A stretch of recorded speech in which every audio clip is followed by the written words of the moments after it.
नमस्कार दोस्तों मोदी जी जा रहे हैं कन्याकुमारी। 2 दिन वहाँ रहेंगे। 1 जून की जब वोटिंग होगी तो वहाँ पर वो मेडिटेशन करेंगे, आध्यात्म। ये पाखंड पहले से चला आ रहा है। आपने देखा होगा कि जब पिछली बार चुनाव संपन्न हुए थे तो आखिरी जब वोटिंग की डेट थी तो केदारनाथ गए थे। वहाँ वो चोगा पहन के बैठे हुए थे, कौन सा वाला, जो आपको पता होगा कि वो गेरुए कलर का चोगा जो कि साधुओं वाला होता है। मेरे पास उसकी एक फ़ोटो भी थी, अगर मेरे पास है तो मैं आपको दिखाने की कोशिश करूँगा कि ये फ़ोटो थी।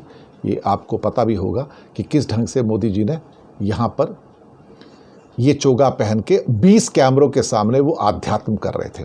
क्या दुनिया में आज तक किसी साधु को आपने 20 कैमरों के सामने आध्यात्म करते देखा है? ये पाखंड का एक पराकाष्ठा है, ढोंग का एक पराकाष्ठा है जो मोदी कर सकते हैं और लोगों को प्रभावित करने की कोशिश करते हैं। और इस बार ये चुनाव से 1 जून से पहले ही ये कन्याकुमारी जा रहे हैं और वहाँ फिर से एक भगवा या सफ़ेद चोगा पहन के बैठेंगे। एक्चुअली इनको तो कन्याकुमारी जाने ही नहीं देना चाहिए, क्योंकि वो स्वामी विवेकानंद का स्मारक है, वो जो प्रेम का प्रतीक है, वो सद्भाव का प्रतीक है, सौहार्द के प्रतीक हैं, वो ज्ञानी हैं।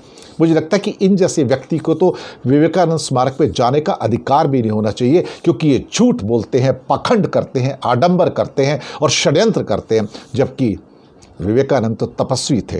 इन जैसे तपस्वी की जगह पर इन जैसे व्यक्ति को अनुमति नहीं होनी चाहिए कि वो वहाँ पर जाएं एक्चुअली। लेकिन ये फिर वहाँ से 20 कैमरों को लेके जाएंगे, फिर पाखंड करेंगे और भारत की जनता को ये कहने की कोशिश करेंगे कि देखो मैं कितना बड़ा आध्यात्म का गुरु हूँ, मैं ईश्वर बन गया हूँ, मैं ईश्वर का दोस्त हूँ, मैं तो जैविक प्रक्रिया से पैदा ही नहीं हुआ, मैं तो माँ के पेट से पैदा ही नहीं हुआ, मैं तो ईश्वर ने ऊपर से मुझे नीचे भेज दिया, मैं तो कुछ करने के लिए पैदा हूँ। दरअसल कई लोगों को लगना शुरू हो जाता है अंत में कि अब वो भगवान बन गए, अब वो ईश्वर बन गए हैं। लेकिन ये पाखंड अब कुछ और दिनों तक का, 4 जून तक का, उसके बाद ये पाखंड खत्म हो जाएगा। उसके बाद केदारनाथ जाएं, कहीं और जाएं, वहाँ पर कोई कैमरा नहीं होगा, कुछ नहीं होगा। जाएं हिमालय की कंदराओं में जाएं, वहाँ जाके तपस्या करें, कम से कम उन्हें ज्ञान तो होगा, वहाँ जाके कुछ अकल तो आएगी। कम से कम लोगों से वाहियात तरीके से बात करना तो बंद करेंगे। ज़रूर जाएं, लेकिन अकेले जाएंगे, उस टाइम कोई कैमरा साथ में नहीं जाएगा।